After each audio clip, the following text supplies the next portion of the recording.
ప్రతి ఇంట్లో చెత్తను సేకరించి కాకినాడ క్లీన్ సిటీగా ఉంచుతున్న పారిశుద్ధ్య కార్మికుల సేవలు అభినందనీయమని alliance club international past director, BC corporation director doctor Chappadi Venkateswara Rao పేర్కొన్నారు. హోప్ ఫర్ చేంజ్ స్వచ్ఛంద సేవా సంస్థ వ్యవస్థాపక అధ్యక్షులు కీర్తిశేషులు చిప్పాడ కేశవరావు జయంతి సందర్భంగా రెయిన్బో క్లబ్ ఆధ్వర్యంలో పారిశుద్ధ్య కార్మికులకు నిత్యావసర వస్తువులు పంపిణీ కార్యక్రమం జరిగింది. కార్యక్రమానికి రెయిన్బో క్లబ్ సెక్రటరీ రేవతి అధ్యక్షత వహించగా డాక్టర్ చప్పడి వెంకటేశ్వరరావు ముఖ్య అతిథిగా పాల్గొన్నారు. డాక్టర్ చప్పడి వెంకటేశ్వరరావు చేతుల మీదుగా పారిశుద్ధ్య కార్మికులకు నిత్యావసర వస్తువులు పంపిణీ చేయడం జరిగింది.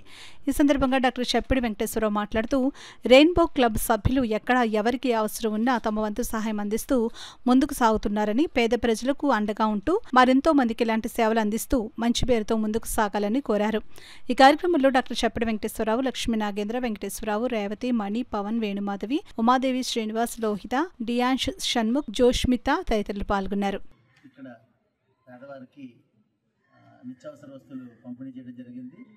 నాగేంద్ర గారు తండ్రి గారు కేశవరావు గారు జ్ఞాపకార్థం ఈ యూటెన్సిల్స్ అన్నీ కూడా ఇక్కడ ఇవ్వడం జరిగింది.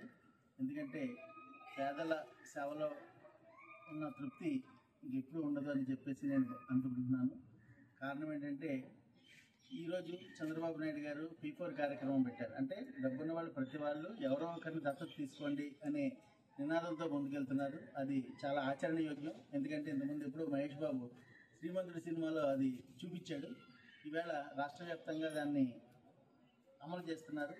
అంచేత ఎప్పుడు కూడా మా అలయన్స్ క్లబ్స్ అన్నీ కూడా ముఖ్యంగా నాగేంద్ర అయితే ఏదో ఒక కార్యక్రమం ఎవరో ఒకరికి ఎక్కడో చోట తనకి లేకపోయినా పక్కవాడిని అడిగైనా రెగ్యులర్గా ఏదో ఒకటి సేవా కార్యక్రమంలో పాల్పంచుకుంటూ సేవలు చేస్తున్నందుకు ముఖ్యంగా నాగేంద్రని అభినందిస్తున్నాను. అలాగే అలయన్స్ క్లబ్స్ మీకు ఎక్కడ పేదవారు ఉన్నారో అక్కడ వారికి ఏ చిన్న అవసరాలు ఉన్నా మేమందరూ కూడా మాకు తోచిన రీతిలో మేము ముందుంటామని చెప్పేసి